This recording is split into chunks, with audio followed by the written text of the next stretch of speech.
யார் வேணா விரும்பலாம். திரு எடப்பாடி பழனிசாமி விரும்பாம நீங்க சொல்ற இந்த விஷயங்கள் ஏதாவது ஒண்ணு சாத்தியமா?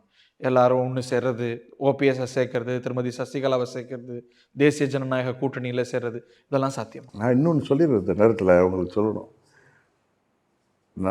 நண்பர் பன்னீர்செல்வமோ எங்கள் சித்தியோ என்ன மனநிலையில் இருக்காங்கங்கிறத தாண்டி என்னுடைய மனநிலையில் நான் ரொம்ப பிளாங்காக இருக்கேன். நான் சொல்கிறேன், எங்கள் கட்சியில் யாரோ ஒரு சில பேர் அது மாதிரி எண்ணத்தில் இருக்கலாம், எல்லாம் ஒன்றாகணுங்கிற ஒரு நல்ல எண்ணத்தில். என்னை பொறுத்த வரைக்கும் அம்மாவின் தொண்டர்கள் அனைவரும் ஒற்றுமையுடன் இருக்கணும், ஓர் அணியில் இருக்கணுங்கிற, அதாவது அது வந்து ஒரே கட்சியாக இருக்கணுங்கிற சென்ஸ்லேயே நான் பேசலை. கூட்டணியாகவும் இருக்கலாம், கூட்டணியாகவும் இருக்கலாம், எல்லாம் ஓர் அணியில் ஒன்றா இருந்தால் தேசிய ஜனநாயக கூட்டணியோடு சேர்றப்ப உறுதியாக திமுகங்கிற கூட்டணியை வீழ்த்த முடியுங்கிறது யதார்த்த உண்மை. அதை நான் சொல்கிறேன். ரெண்டுத்துக்குமே திரு பழனிசாமி ஒத்துக்காம ஒரு அடி முன்ன இல்லை, அது பழனிசாமி ஒத்துக்காம இருக்கிறத இப்போ ஒரு அங்கே உள்ள நிறைய நிர்வாகி, நீங்களே சொன்னீங்க 6 பேர் அப்படின்னு ஒரு சப்ஜெக்ட்லாம் பேசுறீங்க, பொய்யின்ட்டாரு.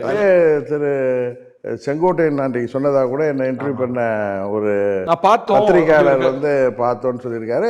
எல்லாம் ஒன்றாகணும்னு பேசிட்டு இருக்கோம், எல்லாம் ஒன்றுபடுவோம், 2 கருத்து இருக்கு அப்படின்னு சொன்னார். நான் எல்லாம் சேரணுங்கிற சேருவோமா அப்படிங்கிற எண்ணத்துலேயும் சுத்தமாக 1% கூட கிடையாது. ஏன்னா நாங்கள் அம்மா மக்கள் முன்னேற்ற கழகம்னு, இன்னும் சொல்ல போனால் இவர்களை எதிர்த்து ஆர்கே நகர்லேருந்து நான் எங்கள் தொண்டர்களும் எங்கள் நிர்வாகிகள் சேர்ந்து இப்போ களமாடி வர்றதுனால எங்களுக்கு அது மாதிரி எண்ணமே இல்லை. என்னிடம் ஊடகத்தை சேர்ந்தவர்கள் கேட்குறப்ப நான் அம்மாவுடைய தொண்டன்கிற முறையில் நான் சொல்கிற பதில் தானே தவிர எனக்கு அவங்க கெட்டு போனால் அதுக்கு நான் பொறுப்பு இல்லைன்னு தான் சொல்கிறேன். நாளைக்கு என்ன யாரும் பழி சொல்லிடக்கூடாது, நீங்கள்லாம் அந்த இயக்கத்தில் 88லேருந்து இருந்தீங்களே, இப்போ ஏதோ பழனிசாமிங்கிற மாதிரி ஒரு சிலர் மேலே உள்ள வருத்தத்தில் நீங்கள்லாம் இப்படி பண்ணியிருக்கலாமா? நாளைக்கு 26க்கு தேர்தலுக்கு பின்னாடி யாரும் என்ன கேட்டால் இன்றைக்கு நான் சொல்கிற பதிலெல்லாம் அன்றைக்கு அவர்களுக்கு பதிலாக அமைய என்ன யாரும் கேட்க மாட்டாங்கிறதுக்கு தான், தற்காப்புக்கு தான் நான் பேசுகிறேனே தவிர பழனிசாமியில் நான் முடிவு எடுத்து வரமாட்டார் அப்படிங்கிறதுலாம் இல்லை. ஏன்னா விநாசகால விபரீத புத்திங்கிறது உண்மை.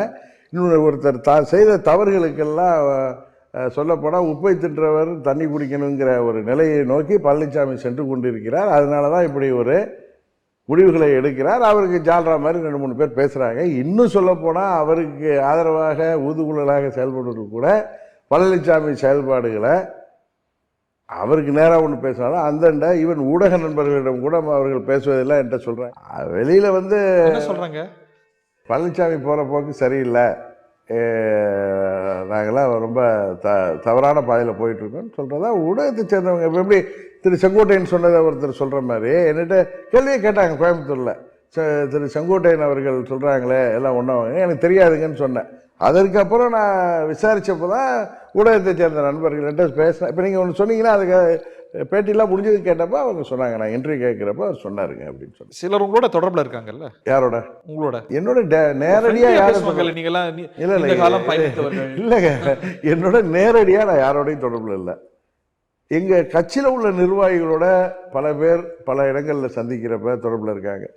என்ன சந்திக்கிற எங்கேயாவது ஏர்போர்ட்லேயோ இல்லை நான் செல்கிற இடங்களிலேயோ சாலைகளிலேயோ என்னை சந்திக்கிற நிர்வாகிகள் பல பொறுப்பில் உள்ளவங்க என்னை பார்த்ததும் என்னிடம் அவர்கள் பேசும் பொழுது, இப்போ டோல்கேட்டில் போகிறோம், அங்கே காரில் இருப்பாங்க, இறங்கி நின்று பார்ப்பாங்க, நான் நிறுத்தி பேசிட்டு வருவேன். அது வந்து ஒரு நான் பழைய பழக்கத்தில் பேசுகிறது தான்.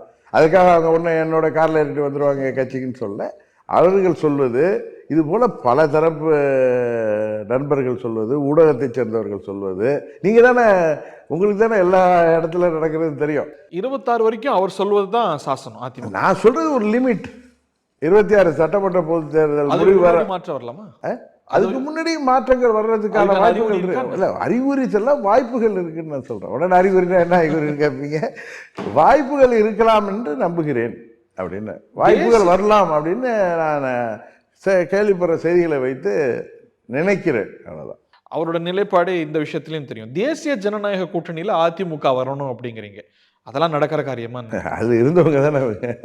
இன்னும் நடக்கிற காரியம் 21 தேர்தல் வரைக்கும் அதில் அந்த கூட்டணியில் இருந்தவங்க தானே அவங்க. நீங்கள் பிரகடனப்படுத்திட்டாங்க இல்லை 26லையும் கிடையாது 29லையும் கிடையாதுன்னு. எல்லாம் பழனிசாமி எதை வேணாலும் பேசுவார், எப்படி வேணாலும் மாறிக்குவார். இல்லை அரசியலில் வந்து ஒன்று வேணான்னு நினைக்கிற மாதிரியே போயிட முடியாத காலமும் சூழ்நிலையும் வந்து அந்த நேரத்தில் முடிவு செய்ய எல்லாத்தையும். தேசிய ஜனநாயக கூட்டணியில் அதிமுக வரும்னு கருதுறீங்க?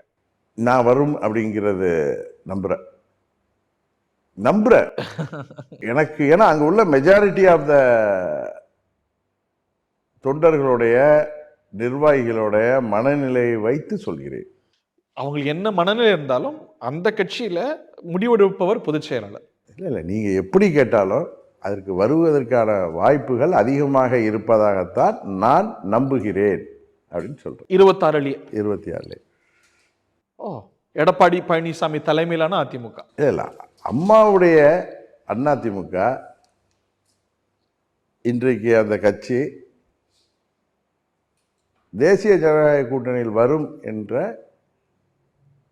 ஒரு நம்பிக்கை எனக்கு இருக்கிறது தான் சொல்றேனே தவிர, உங்களுக்கு எடப்பாடி பழனிசாமி தலைமையிலான அதிமுகவோடு கூட்டணி கட்சியா பயணிக்கிறதுல தயக்கம் இல்லை. இல்லை நான் தேர்தலில் போட்டியிட மாட்டேன்னு தான் நான் 21 அதே இதில் தான் நான் வருவேன். இப்போ நாங்கள் திமுக வீழ்த்துவதற்காக தேசிய ஜனநாயக கூட்டணியை வலிமைப்படுத்துகின்ற அளவிற்கு எந்த கட்சிகள் வந்தாலும் ஏற்றுக்கொள்கிறேன்னு சொன்னேன்.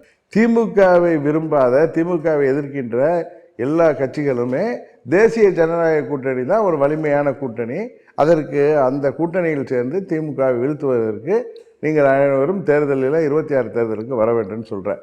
அதில் எந்த கட்சி வந்தாலும் எனக்கு ஒன்றும் பிரச்சனை இல்லை. ஒரு கால் பழனிசாமி வந்தால் நான் தேர்தலில் போட்டியிட மாட்டேன். நீங்க ஒதுங்கிப்பீங்க. டிடிவி தினகரன் தேர்தலில் போட்டியிட மாட்டேன். அது என்ன கணக்கு? வேணாம் அப்படின்ட்டு தான். ஏன்னா என்னை கேட்டால் அங்கே பழனிசாமி நான் இருக்கிற இடத்துல அவருக்கு அவர் என்ன மனநிலை இருப்பார்னு தெரியும். அதனால் நான் தேர்தலில் போட்டியில்லை. நான் அவர் அசம்பிளி போனார்னா நானும் போக விரும்பலன்னு சொல்கிறேன். உங்க தொண்டர்கள் அவருக்கு பயமே நான் அந்த ஆர்கே நகர் தேர்தல் நினைப்போ வந்தது தான். நான் அசம்பிளிக்கு வந்துடுவேங்கிற பயம்தான் என்னை அவர் 19 தேர்தலில் போய் நான் சொன்னேன், ஒரு சில அதிகாரிகளை விட்டு தேர்தலில் நிற்க வேணான்னு சொன்னார். நானாக நிற்கணும்னு நிற்கல. அது அப்போ பொதுச் செயலாளர் இருந்த எங்கள் சித்தி சொன்னதுனால நான் அந்த தேர்தலில் நின்னே தவிர, அப்பயே தான் அவருக்கு அந்த பயம் உருவானுச்சு. அதனால் நான் அவருக்கு இந்த பயமே வேணாம், நீங்கள் திமுக வீழ்த்துறதுக்கு வாங்கப்பான்னு சொல்கிறேன். செய்திகளை உடனுக்குடன் தெரிந்து கொள்ள உடனே சப்ஸ்கிரைப் பண்ணுங்க.